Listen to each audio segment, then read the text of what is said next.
Refitting a salvage sailboat has been a task we've wanted to take on for some time. Hello and welcome back to Merewether. Now, into our second week of the huge project, it's time to tackle the heart of the boat, the engine and gearbox. Another day in the engine room. I feel like today is the day where the engine, I'm going to be able to push it backwards. With quite a bit of past neglect, removing both these items does not come easy. Yeah, baby! But we're eager to get stuck in. That is the bad boy. Yes, it is. That is a bloody good feeling. Is it in the air? Yes, it is.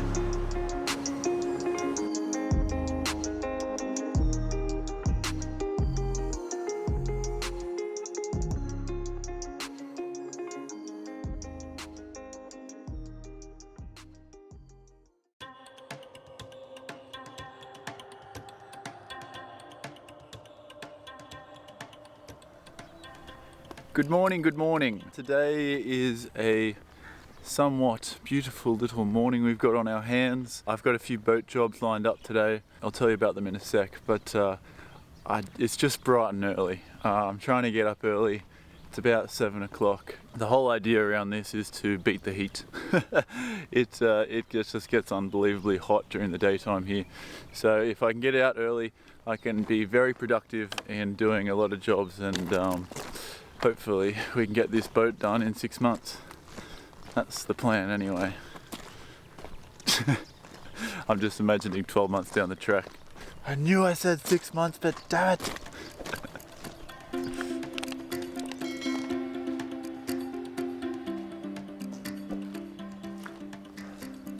So here we are at our beautiful baby yet again. Isabel and I, we took the stickers off the side. There were quite a few stickers, mainly based around the previous owner was a doctor, so he had stickers on the boat to let everybody know that there was a doctor nearby, doctor on board. We worked at getting those away yesterday because there is no more doctor on board. So we have what I would like to call a clean finish around the hull of the boat. So that's ready to be polished up.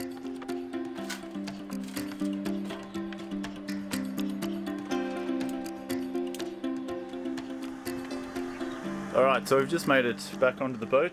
The head torch has come on because I'm going to be spending some time in the engine room. So the first mission of this morning is to basically dismantle the saltwater inlet part of the boat and put it in acid, basically. Let me show you what I'm talking about. So the boat requires salt water for a lot of different mechanisms of the boat. The engine requires salt water to cool it down. The diesel generator requires salt water to cool it down. The two air conditioners require salt water to cool them down. And basically all this salt water comes in through this, I guess you call it a reservoir, and then it feeds out to the different systems as they need it. When you have salt water flowing through a system, you have calcium buildup. And this calcium buildup over time can clog up the system. So today what we're going to do is remove all the saltwater reservoir parts, and we're going to be putting them in phosphoric acid to weaken up and to break down all the calcium buildup, and then we'll go over it with a brush or a screwdriver to really try and get rid of any other calcium buildup that might be holding on. So salt water comes up here into this reservoir and then feeds out through these various hoses out to all the systems.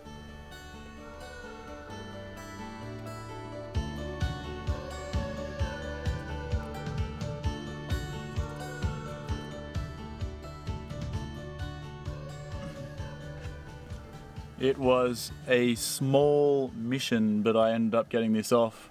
So the reason we have taken this pipe off, and the big culprit that we're trying to find, is this thing right here. There it is. Do you see this little crusty indentation inside the tube? That is calcium buildup. So that will stop salt water getting into the engine, and if there's not enough salt water getting into the engine, then it's not cooling properly. If it's not cooling properly, then it's overheating quite easily. We got to get rid of all the calcium buildup so there is clear path for cooling water to get to the engine. That's today's whole mission.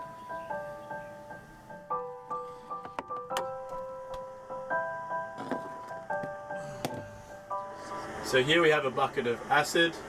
I used the acid the other day to clear out the calcium buildup of the air conditioners. So we're going to put this in now. After about a week, the calcium buildup cleared completely, and the saltwater intake was completely clear. I recently, just this morning, had the mechanic come look at the gearbox, and he said the quicker I can get the gearbox off, the more quicker we can get a new one or repair the old one. So this means that I'm going right now to go down and try and remove the gearbox. I think this is going to be a lengthy task. It could take me a couple of days. I need to actually undo the engine mounts.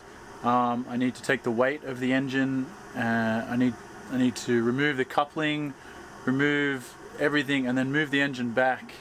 And that's going to be a bit of a mission. So I don't think it's going to be finished today at all. I think this is going to be a week-long struggle, but it's all part of the fun, and just going to dive in. So getting these coupling bolts out has been an absolute nightmare. I've been on it for about an hour. Thankfully I've got 3 of them out, which is quite nice. Those are the 2 nuts for the coupling bolts. Using a makeshift leverage bar, I was able to remove the last coupling bolt. Yes! Yes! Oh! Ah, yes! The 4th and final nut is loose. That is a bloody good feeling. Had a solid wind today. So the starter motor has come off quite easy, which is nice.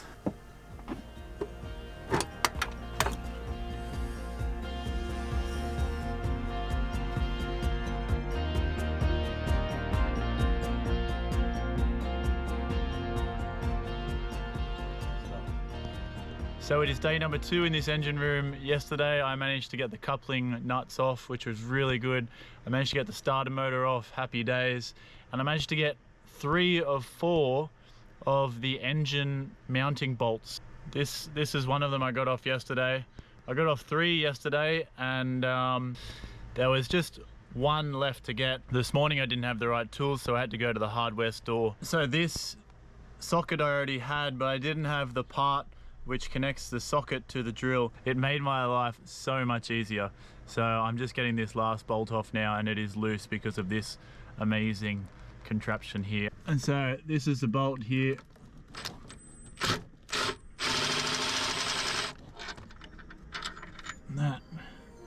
That's the last engine bolt. To move the engine backwards, away from the coupling, I needed to lift a lot of weight first.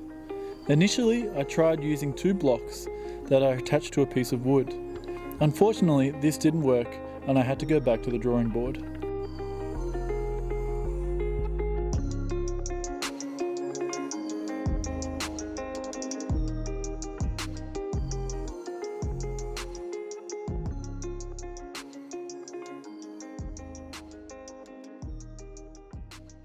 I look like I play like NFL in America. Just been anti-fouling. We'll be pausing this video for a short break. I don't know what the was, but these videos are made possible by our amazing patrons. Yes, they are. So if you guys would like to go over and check out all the extra content we make for our special amazing patrons, go over to the link. It's found in the description below. It's very obvious. Sign up and help us out. We have this huge project going on. So much going on. So much going on. Can you see like all the crap? Sorry, there's a lot. Anyway, go check it out. Back to the video. Thank you for watching. Cheers. Another day in the engine room, and I feel like today is the day where the engine, now that I've got all the bolts out of it, I'm going to be able to push it backwards. And I say this with confidence because I've just borrowed a block and chain off other cruisers here. They're lovely people. They just let me borrow their block and chain. They said bring it back in a week if whatever you want. That's what I'm about to do. Hook up the engine to the block and chain and try and move it backwards.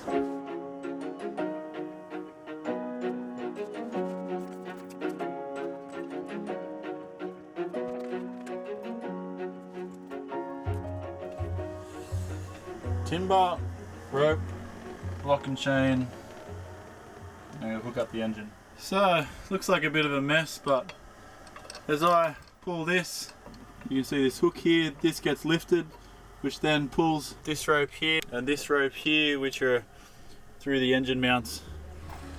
So let's see what happens.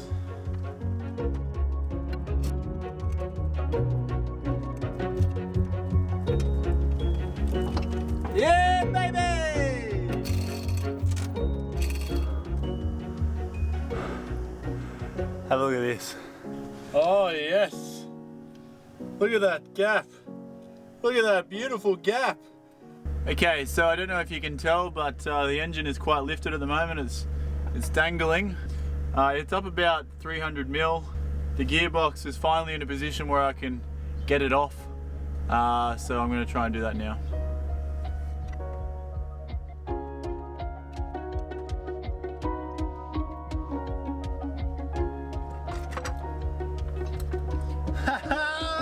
Baby! Oh yeah! Oh yes! Oh yes! Oh yes! Oh yes! That is that boy. Yes, it is. Yes, it is. Ha ha! Being my first time completing this kind of job, I felt a huge sense of accomplishment. Taking my time and being careful not to strip any bolt heads, the process went relatively smoothly.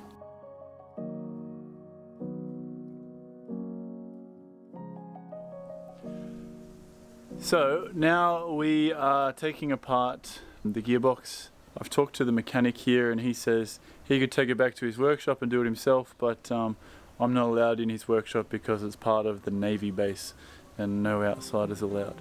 So I'm just going to do it myself and see if I can figure out what the problem is.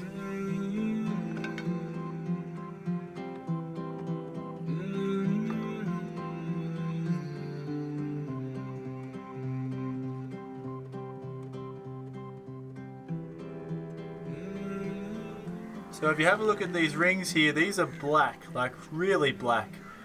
And if we go to the other side, and these look great. So I'd say these are our reverse friction rings, and these over here, the black ones, these are our forward, and they look really cooked. So we're gonna have to take this apart. Hello and welcome back to Merewether. Today we are removing... Shit, I just had this. We have a funny voice on. It's a gearbox and we're removing... What did he just say that was? This is the friction ring. The friction rings. We're removing the friction rings. We're removing the friction rings Out of the gear. Out of the clutch. That one. I'm helping a lot, as you probably can tell. You are actually.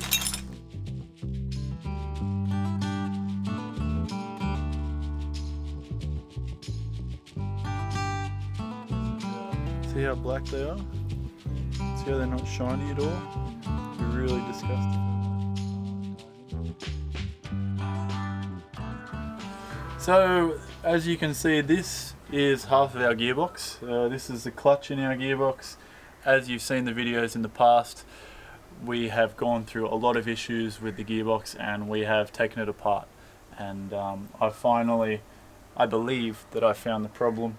There are these plates within the clutch that are called friction plates and drive plates, and I believe they've been completely cooked and overheated, and we need to get some new ones of those. So that is one big mission. What you see here is probably about a week of me like painstakingly getting the gearbox out of the engine room down here, painstakingly pulling everything apart very slowly.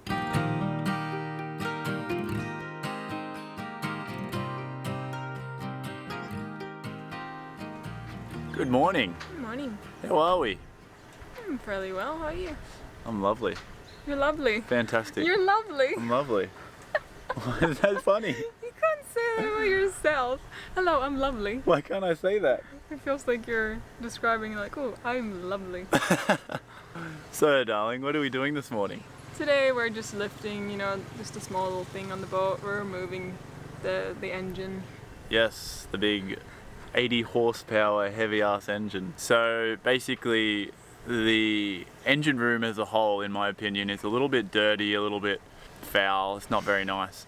So today we're going to be lifting the main engine up so I can not only do probably somewhat of a major overhaul on the engine itself, but also do a major overhaul on the engine room.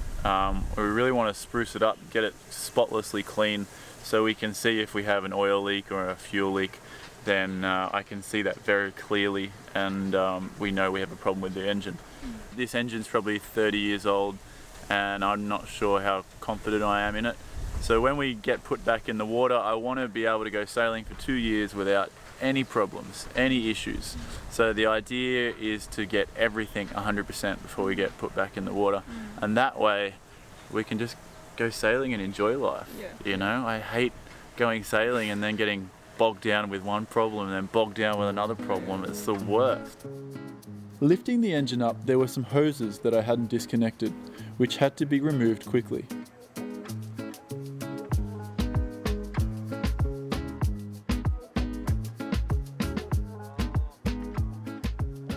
Isabel learnt all the hand signals in a brief time to relay the right message to the crane driver. Up. Up, and I'm going to tell you to stop very quickly. Okay. Stop.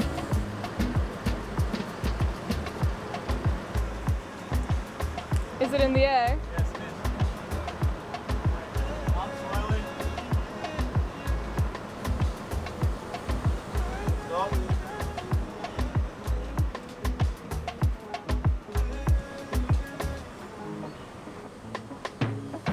Stop. Alright, trouble getting through this gap. Okay, maybe I can turn it. I can. That'll work.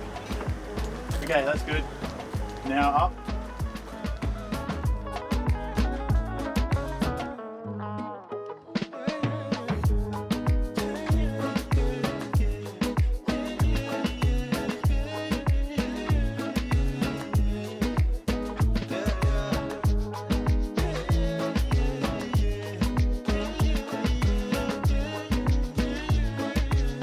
The whole process went a lot smoother than we thought. We made sure to store the engine under cover and at a level so it could be worked on easily.